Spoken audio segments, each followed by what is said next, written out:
하루에도 수백 개씩 쏟아지는 경제 뉴스들. 복잡하고 재미없고 깊이가 없어서 실망하셨습니까? 복잡한 건 쉽게, 쉬운 건 재밌게, 재밌는 건 깊게 전해드립니다. 언더스탠딩. 유튜브에서 언더스탠딩을 검색하세요. 네, 야 진짜 굉장히 관심 있게 많이 들으시네요. 그리고 뭔가 맨하탄과 광안리의 중간쯤 느낌이다. 우리가 지금 뭔가 뭐 되게 미국에 있는 것 같기도 하고 되게 한국적인 것 같기도 하고. 대표님? 네, 박성현 대표님. 이런 얘기 듣고 있으면 네. 역시 이공계 학문이 정말 학문이구나 하는 생각 안 듭니까? 그런 생각이 듭니다.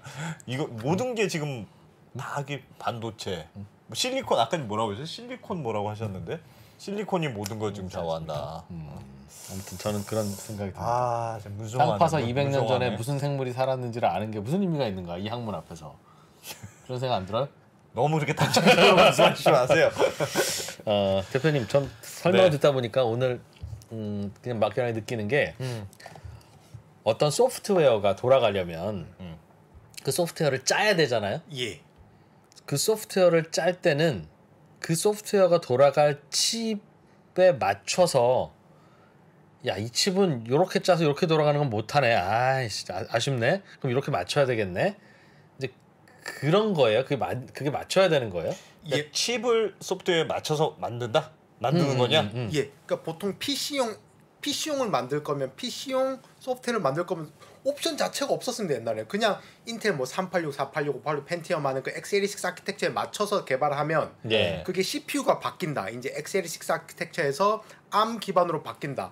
이 만들어진 소프트웨어는 여기에 못 쓰죠. 밑에 명령어 구조가 다르니까 명령어 구조가 다른 위에 컴파일러가 다르고 컴파일러가 가져다 쓰는 API가 다르고 난리가 나니까 그러니까 옛날에 모든 PC의 기본은 저 옛날에 호랑이 담배 피던 시절에 다 IBM 기반에 맞춰서 IBM 파워 PC에 맞춰서 근데 그걸 인텔이 헤게모니를 갖고 왔죠. 그래서 한동안 모든 프로그램은 인텔 기반으로 다 만들어져 있습니다. 그리고 심지어 칩이 같더라도 OS가 달라버리면 안드로이드다 뭐 OS가 달라버리면 심지어 그래서 보통 앱 개발 한쪽 양쪽으로 두 개 다 따로 개발하시죠. 따로 만들죠. OS가 다르고 칩이 다르면 더 난리 나는 거고.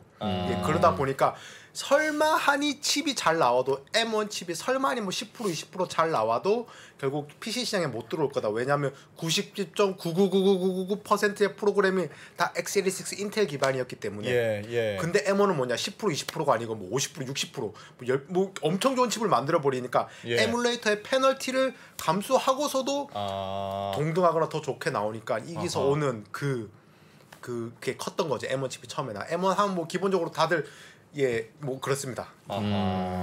알겠어요. 뭐 굳이 제가 이쪽 분야를 모르니까 우리 실생활에서 비슷한 거를 떠올리면 우리가 요리를 가스불에다 하잖아요. 그럼 가스불에서 하는 요리는 일종의 정해져 있잖아요. 평생 그런 요리 먹어봤잖아요. 그런데 2000도로 달구는 쟁반짜장 한번 먹어보고 싶다. 그럼 가스불에서는 그 열을 안 나오지 않습니까? 시금치 나무를 섭씨 영하 40도에서 만들어 보면 어떤 느낌 들까? 그럼 그 요리 못 하잖아요. 못하죠. 없잖아요. 못하죠. 아예. 근데 그런 요리가 하고 싶으면 그럼 불을 가스불 말고 다른 걸 좀 해보면 온도가 올라가나? 다른 재료로 해서 불을 한번 만들어 본다. 아니면 초저온 뭔가를 좀 사와서 한번 여기다 한번 그런 그릇을 만들어 볼까? 그런 상상을 하게 되는 단계. 아니 왜냐하면 요리가 이제 너무 지겨우니까. 그런 느낌으로 뭔가 불을 다시 만드는 그런 거예요? 맞습니다.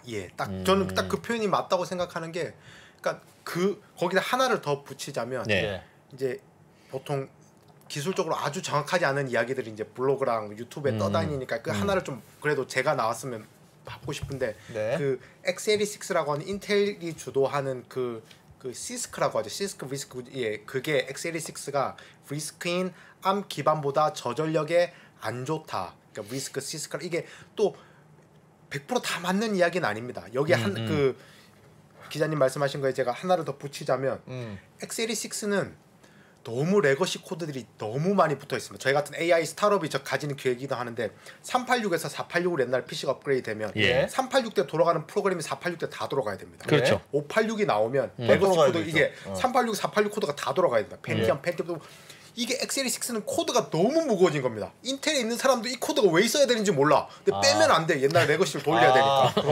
그러니까 레거시를 도중도중 끊고 가도 심지어는 이 코드가 왜 이게 웃자는 이야기가 아닌데 인텔 같이 세계적인 컴퍼니도 이 코드가 여기에 왜 그리고 지금 캐시 사이즈가 왜 이 정도로 있어야 되는지에 대한 모든 게 로지컬리 설명이 되는 상황이 아닐 정도로 이미 특히 out of order execution 머신 같은 경우는 여러 사람 모여도 그 왜 그렇게 짜져 있는지 모릅니다. 옛날에 그렇게 짜져 있고 손대는 순간 레거시가 무너질 수가 있으니까. 그러니까 x86는 너무 오랫동안 해먹은 겁니다. 너무 오랫동안 해먹은 레거시 코드가 다 붙어 있고 암 같은 경우는 모바일에 처음으로 이제 제대로 나가서 싸웠거든요. 가벼운 거죠. 암 자체는 가벼운 거니까 그러니까 시스크 머신 항상 리스크보다 불리하다 이건 아닙니다. 레거시가 있는 애들 그래서 항상 주기가 있습니다. 레거시를 붙이고 가야 돼요. 근데 486 나오면서 386 서포트 안 되면 안 되거든요. 그러니까 숙명이기도 합니다. 엔비디아 GPU가 의미가 있는 거는 쿠다라는 에코시스템에 돌아가야 되니까 새로운 GPU를 만들어도 쿠다가 서포트 되게끔 돼야 돼. 왜 엔비디아 GPU를 쓰는 사람들의 메인 이유는 쿠다 때문이거든요. 근데 쿠다를 각 버전마다 지원하다 보면 레거시가 또 쌓여갑니다. 그러니까 새로운 아까 그 돈가스 칩 같은 AI 칩들이 나와서 기회가 있는 거고 이게 돌고 도는 그림이라 옛날에 인텔이 IBM을 비트할 거라고 누가 생각이나 했겠습니까? 이제 IBM이 왕자를 인텔에 내주고 인텔이 이제 스리슬쩍 내주려고 하는데 마침 또 이제 퀄컴도 요즘 또 잘하고 있거든요. 삼성도 앞으로 잘할 거고 뭐 이제 이러다 보니까 또 한 번 실리콘 전쟁이 벌어질 거다. 굉장히 재밌는 페이지로 온 것 같습니다. 그러니까 암 기반이 근본적으로 좋은 것보다 가벼워서 그런 거군요. 신생아라. 반반 정도. 적어도 이게 파셜리 신도시. 신도시가 신도시가 깨끗하게 조시 계획이 잘 돼 있는 거랑 마찬가지. 바로 밀고 다시 지을 수 있거든. 암은 뭐가 재미냐? 그럼 레거시가 쌓여가지만 레거시를 굉장히 커스터마이징해서 쌓아갑니다. 그러니까 암은 딱 범용 아키텍처입니다. 암의 레거시는 삼성은 삼성대로 쌓아가고 애플은 애플대로 쌓아가고 퀄컴은 퀄컴대로 쌓아갑니다. 자기네들이 내부적으로 마이크로 아키텍처를 고치거든요. 매우 재밌는 일이죠. 그러다 보니까 그러니까 좀 그 레거시 붙어가는 속도가 좀 약간 늦기도 하고 그러니까 암 혼자 바꾸는 게 아니죠. 각 회사들이 다 그게 있으니까 참 재밌는 게임인 것 같습니다. 이런 부분들. 그래요. 반도체 회사들이 많잖아요. 만드는 뭐 미디어텍 뭐 TSMC 뭐 삼성부터 시작해서 인텔도 그렇고 뭐 각각의 경쟁력도 있고 한계도 있고 그럴 텐데 어떻게 보십니까? 각각 최근에 제일 잘 나가는 이거 주가랑 상관없이 제가 지금 리스펙트를 하는 데는 일단은 그 AI 반도체 시장에는 미국의 스타트업들이 좀 주목을 해야 될 것 같고 그리고 이런 오늘은 AI 반도체 하는 이야기는 아니지만 어떤 이런 모바일 AP라든가 이런 암 기반의 저는 미디어텍이 정말 잘하고 있다. 미디어텍이란 대만 회사인데 중저가 시장을 먼저 처음으로 타겟을 했었습니다. 중국에 있는 뭐 샤오미 이런 거는 다들 퀄컴은 스냅드래곤 비싸고 이러니까. 근데 칩을 정말 잘 만듭니다. 정말 코스트 이펙티브하게 만들 수가 있습니다. 그냥 제가 인텔에 있을 때 기억이 납니다. 인텔에는 각 칩에 볼티지 도메인이 막 10개 넘고 이러는데 플렉스를 하는데 미디어텍은 되게 심플하게 갑니다. 4-5개, that's it. 그냥 간단하게 하면서 퍼포먼스가 나오는 게 중저가 시장을 먹은 다음에 이제 고가 시장으로 올라가고 있는데 지금 그냥 그 볼륨, 판 개수, 볼륨만 보면 미디어텍이 넘버 원입니다. 볼륨만 보면. 중국의 중저가 시장을 먹고 이번에 하이엔드로 건너왔는데 하이엔드 퍼포먼스가 잘 나옵니다. 근데 이게 칩셋으로는 아직까지 퍼포먼스가 안 나오죠. 칩 퍼포먼스 벤치마크 뭐 싱글 코어니 멀티 코어로 나오는데 왜? 칩셋 컴퍼니 자기네들 파트너들이 아직 살짝 뭐 샤오미니 이러니까 칩이 잘 만들어도 칩을 최적화해서 쓸만한 세트 컴퍼니들이 아직 좀 머추어 안 된 부분이 있긴 한데 샤오미 반도체 만드는 기술 자체는 그 미디어텍이 정말 중저가 시장 먹은 애들이 결국 위로 올라가게 돼 있습니다. 이런 하이엔드 먹은 애들이 중저가로 내려오는 거 좀 까다로운데 중저가 시장을 먼저 먹어서 위로 올라가는 정말 미디어텍은 정말 주목할 만하다라고 생각을 하고 있고 그리고 이걸 반도체 회사냐고 할 때는 좀 항상 헷갈립니다. 퀄컴이나 뭐 미디어텍 이런 데는 반도체를 만들어 팝니다. 인텔. 리벨리온도 마찬가지. 반도체 만들어 파는 회사들이 있는가 하면 애플은 M1 칩을 안 팝니다. 저희가 수억 원을 줘도 M1 칩을 못 받아옵니다. M1 칩을 받아올 수 있는 유일한 방법은 뜯어보고 하는 거 없어요? 뜯어볼 수가 없어요. 컴퓨터를 사야만 M1 칩을 살 수가 있습니다. M1 칩이든 뭐 테슬라 도조는 그냥 자기네들의 어떤 인하우스용 그건 겁니다. 파는 게 아니라 이런 데들을 뭐 반도체 회사라고 하긴 좀 그렇습니다. 자기네들 필요한 거 쓴 거니까. 반도체 회사는 파운더리들이 있을 테고 칩 만드는 패블리스, 엔비디아가 킹이죠. 엔비디아 같은 회사들이 있을 테고 뭐 브로드컴 이런 회사들 요즘 쭉 있고 TI 잘하는 회사들 그리고 이제 거기 그걸 서포트하는 오만 무슨 뭐 패키징하는 회사들, 테스팅하는 회사들, 무슨 디자인 하우스들이 이게 반도체 에코시스템이라 봐주시면 되는데, 예. 근데 그럼 결국에 나중은 어떻게 될 거냐 이런 이제 아무나 반도체를 만들겠다고 하는 시장에서 심지어 월스트리트도 지금 주문형 반도체를 만들고 있는데 무슨 예. 보잉 같은 예. 비행기 회사들도 만들고 있는데 어떻게 할 거냐 해서 이게 결국 돌아갈 근데 결국 정리가 될 겁니다. 이거는 뭐 저뿐만 아니라 누구나 말할 건데 헤게모니를 누가 잡긴 할 겁니다. 그게 저는 요즘 퀄컴도 굉장히 잘하고 있다 생각하고 있거든요. 예. 퀄컴도 한동안 좀 살짝 그랬는데 이제 좀 이제 잘 제품들이 나오고 있습니다.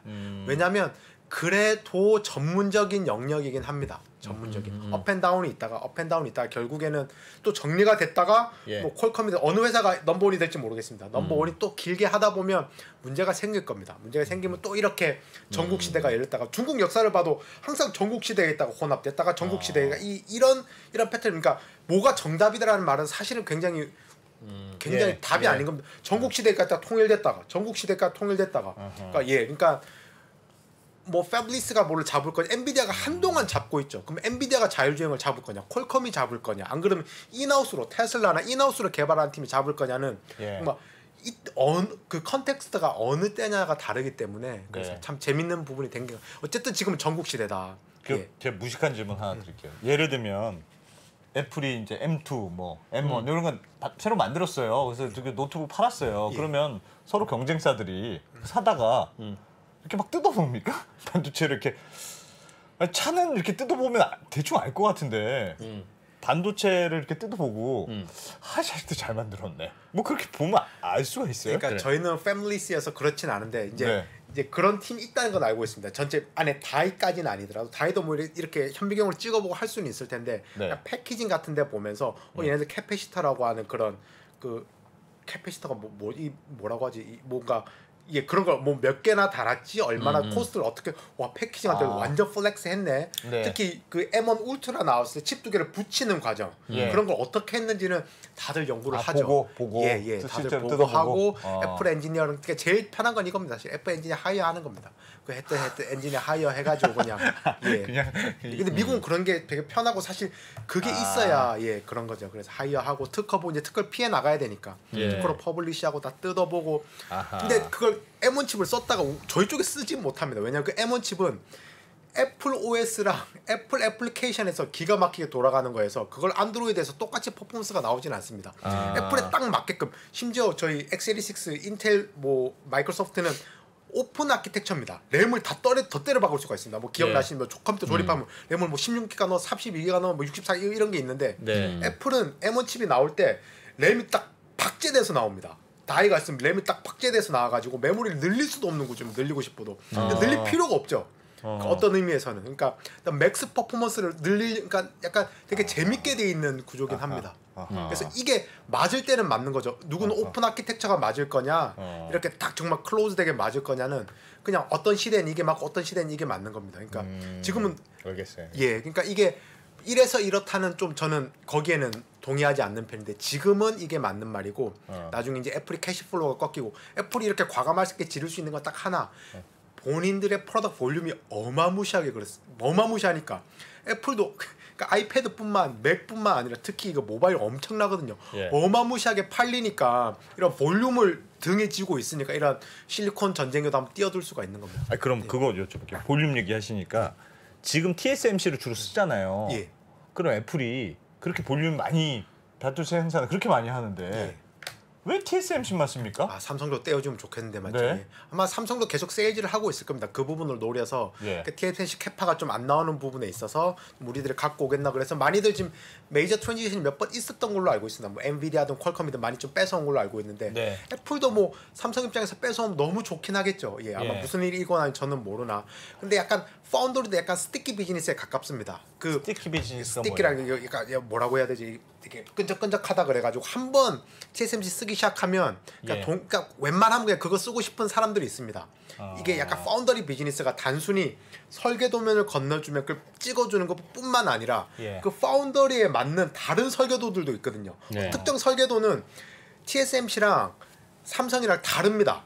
그러니까 그런 에코시스템 좀 TSMC가 풍부하고 사람도 그냥 알던 애플 엔지니어랑 TSMC랑 좀 알던 지내면 같은 가격에 같은 성능이 그냥 그러니까 스티키 비즈니스에서 끈적끈적하게 가는 거죠. 예. 그러니까 삼성이 고객을 뺏어오려면 지금같이 캐파가 큰데 좀 더 획기적으로 세일즈를 하거나 야 우리 좀 더 싸게 해줄게. 우리 너희 한 분기라도 좀 더 매스 프로덕션 당겨줄게. 예. 안 그러면 우리가 조금 커스터마이제이션 해줄게. 너희 프로덕트에 대해서. 옛날에 뭐 A4, A5 옛날에 전부 삼성이 다 찍었습니다. 애플 거. 예. 한번 그 디자인을 잃은 거죠. 한 번이. 옛날 애플 칩은 파운더리뿐만 아니라 디자인까지 삼성이 해주면서 거의 OEM 같은 수준으로 삼성이 다 했습니다. 삼성이 애플 디자인을 다 해왔었거든요. 어버 키웠는데. 그렇죠. 삼성이 어버 키웠습니다. 반대로 삼성 애플 덕을 많이 봤죠. 서로 많이 배웠죠. 서로 예. 많이 근데 배웠는데 이제 전화도 안 받아.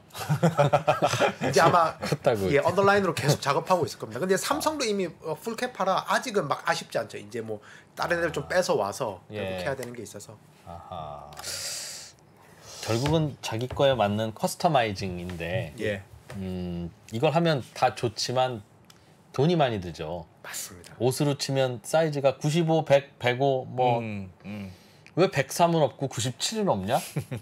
뭐 만들 수는 있으나 그 네. 재고 부담 어떻게 몇 개나 팔린다고 대충 맞춰 입어 그냥. 맞습니다. 맞습니다. 어? 예. 그냥 그런데 야 우리는 전 세계에서 1년에 티셔츠 5억 장 팔아. 93.5도 맞춰줄게. 그것도 우리 한 1000만 장 찍으면 다 팔려. 하면 다 있는 거잖아요. 그렇죠. 네. 그럼 다들 그 티셔츠만 사 입을 거 아니겠습니까? 어. 즉 여쭙는 게 애플은 볼륨을 바탕으로 이렇게 경쟁력 있는 커스터마이징을 하면 그게 또 볼륨을 늘리고. 그렇죠. 그 선순환인 거죠. 와, 가릿. 예, 맞죠. 근데 이 선순환을 그럼 못 따라잡는 겁니까? 근데 어느 순간 애플 프로덕트가 안 팔리기 시작하는 거죠. 왜 안 팔리죠? 이 안 좋은 게? 팔릴 이유가 없죠. 인텔도 그랬습니다. 인텔도 이게 어느 순간 이게 안 될 수가 없다라고 생각을 했었거든요. 예. 애플인데 어느 순간 안 팔리기 시작한 이유가 뭐가 있을까요? 저도 그게 그림이 안 그려지는데 예. 저도 옛날에 CPU 전공할 때 인텔 제국이 무너진다는 거. 인텔은 컴파일러랑 디바이스 무슨 CAD까지 다운하고 있었어요. 인텔은 왜 무너졌죠? 그럼 인텔 무너진 걸 좀 들어보면 애플도 인텔은 알겠네. 결국 이게 안 됐었죠. 파운더리 쪽에서 이 미세 공정을 못 쫓아갔었죠. 그리고 자기들이 직접 만들려고 하다가 예. 그 생산이 안 됐다. 예.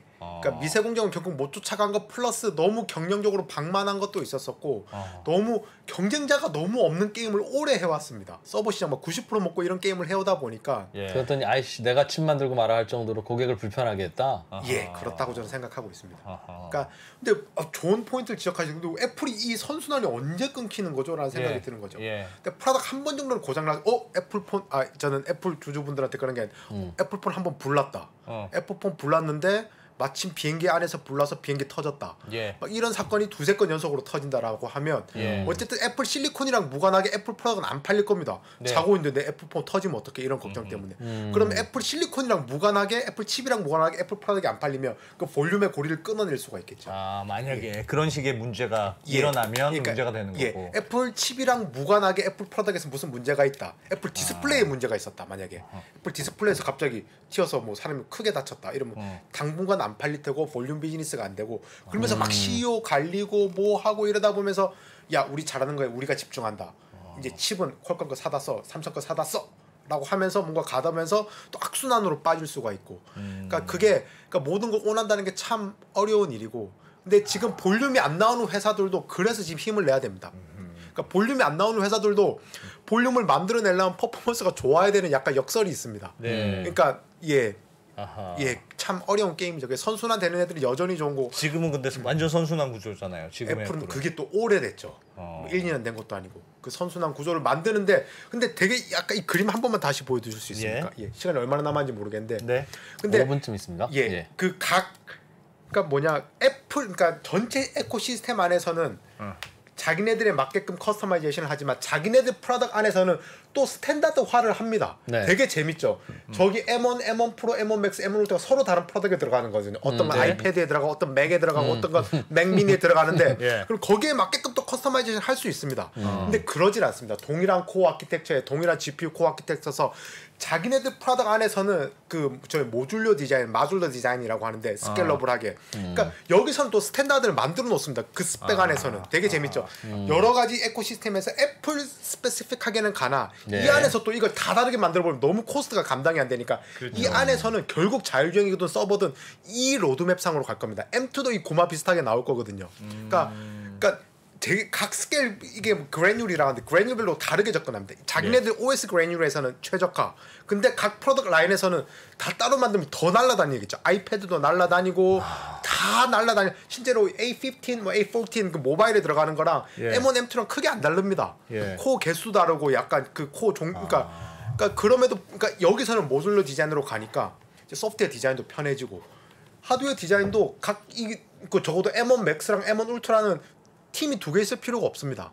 다 하나만 찍어서 두 개 붙인 거죠, 저거. 예. 그러니까 자기네들 제품 안에서는 또 약간 범용성을 가지려고 하고 크게는 그러니까 그 뭐 커스터마이제이션이 항상 답이냐? 뭐 이걸 뭐 당장 아니죠. 이거 왜 M1이랑 M1 프로도 커스터마이제이션 안 한 거죠? 약간 그 퍼포먼스 세크리파이스 하면서 그 마술 디자인을 간 거죠. 그러니까 어디서 어떻게 할 거냐는 정말 참 말하기 힘든 부분들이 있습니다. 이걸 귀신같이 해내는 게 귀신같이 엔지니어링 해내는 게 지금까지 애플이었고 근데 현재 애플이 지금 잘하고 있냐? 예. M2부터 나오면서 좀 지켜봐야 된다. 이제 퀄컴 같은 애들도 이제 치고 나올 거고 미국에 이제 준비된 스타트업들이 있거든요. 예. 저런 그 돈가스 칩 만드는 애들도 나오고 이러니까 좀 지켜봐야 된다. 예. 애플도 영원히 애플일 수는 없다. 영원히 애플일 수는 없다. 인텔이 영원히 인텔일 수는 없었고 IBM이 영원히 IBM일 수 없다. 로마 누가 무너질 거라 상상이나 했겠습니까? 예. 시간은 좀 갈 수는 있으나 그래서 항상 찬스는 있고 그래도 M2가 약간 그 찬스를 보여준 조금 약간 살짝 게을렀어? 살짝 예, 살짝 그러네요. 예. 애플 반도체가 안에는 표준화를 시켰어요. 상대적으로 가격이 쌉니까? 가격이 싸다는 게 중요할 것 같은데 왜냐하면 가격이 싸야 각종 디바이스들도 싸질 거 아니겠어요? 그렇죠. AR이니 뭐 요즘 만든다는 거 뭐. 이게 핵심 이게 또 다른 1시간짜리인데 M1이 네? M1이 엔트리 프로덕트인데 이렇게 곽광을 받았다는 게 너무 놀라운 겁니다. 보통은 하이 퍼포먼스 칩이 나와서 엔비디아처럼 H100 뭐 나오면서 와 이게 나오는데 엔트리 레벨인데 이렇게 곽광을 받는 거 왜? 싸게 나오니까. 자기네들이 실리콘을 온하니까 자기네들 프로덕트이 싸지는 겁니다. 예. 애플은 프로덕트이 싸져야 안드로이드 진영이나 PC, 윈도우 진영에서 갖고 올 수 있습니다. 퍼포먼스 좋아지잖아요. 그냥 애플 사람들이 애플 쓰던 사람들이 그냥 신나기만 그래. 하는 겁니다. 예. 근데 가격을 떨어뜨리면 무슨 일이 생기냐? 애플 쓰던 사람들이 신나는 거 그게 아니고 PC 쓰던 사람들이 안드로이드 쓴 사람이 마켓을 갖고 오려면 가격을 떨어뜨려야 되는데 인텔 거 퀄컴 거 사다 쓰면 뭐가 걔네들 마진을 붙여줘야 되지 않습니까? 예. 이 마진을 제가 컨트롤할 수 있는 부분이 생기는 거죠. 그러니까 M1의 핵심은 뭐냐? 사실은 발열 플러스 로우 코스트입니다. 그래서 M1이 나온 저게 가격이 싸졌습니다. 애플 하면 진짜 미친 가격들 정말 야 사과 하나 붙으면 얼마를 받아야지가 있는데 M1이 나오면서 가격까지 떨어뜨려 버리니까 무슨 문제가 발생하냐? 로열티뿐만 아니라 야 PC 쓰는 사람들이 넘어오고 A14, A15 안드로이드 그리고 심지어 A15이란 정말 하이엔드 칩이 어디 들어가냐? 칩은 하이엔드인데 하이스트 엔드인데 제일 좋은 칩이 자기네들 로엔드 모바일에도 넣습니다. 네. 왜? 실리콘이 싸니까 싼 실리콘 그러니까 자기네들이 만드니까. 그러네. 그러니까 여기서 가격 혁명까지 지금 애플이 만들어내고 있습니다. 이게 어마무시한 거죠 진짜. 예.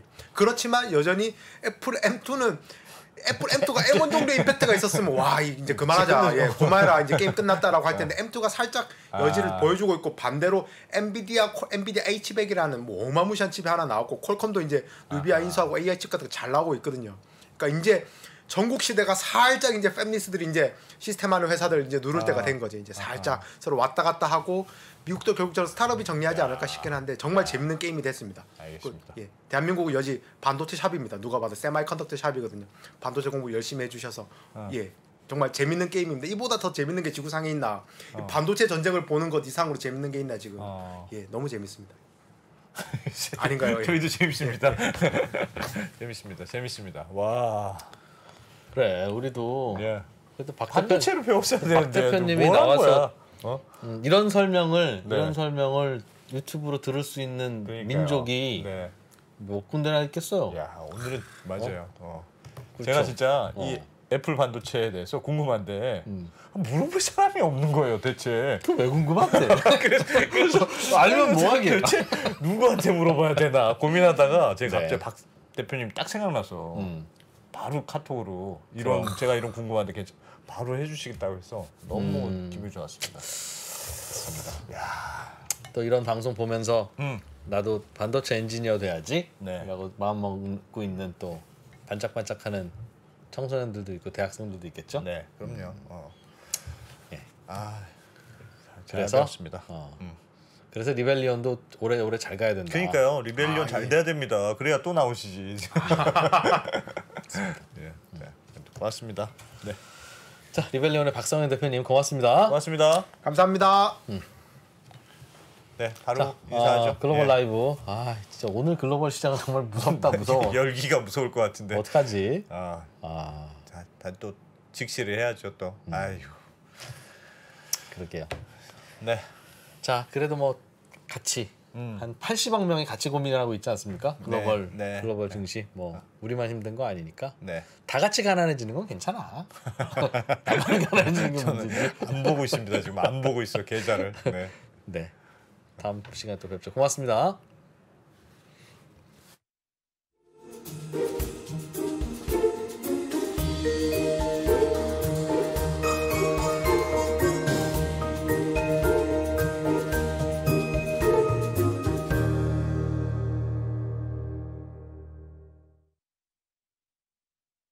미국, 중국, 러시아 이런 나라들의 움직임에 대해서 관심이 어느 정도 생겼는데 거기에서 우리는 과연 뭘까? 우리는 체스판의 말이 아니다라는 생각을 좀 해야 좋겠어요.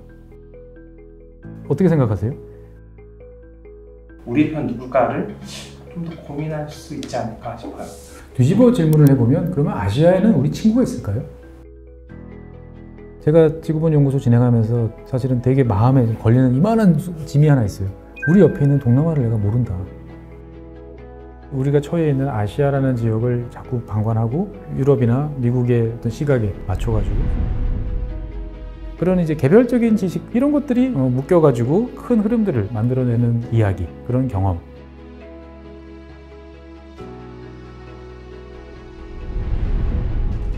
작고 잡다한 지식이라도 그것들을 절대 무시하지 말라. 나는 그건 되게 긍정적이고 그런 지식들을 연결해서 말 그대로 위즈덤이잖아요. 정말 현명해지고 뭔가 남들하고는 좀 차별화된 그러한 관점 그리고 그러한 비전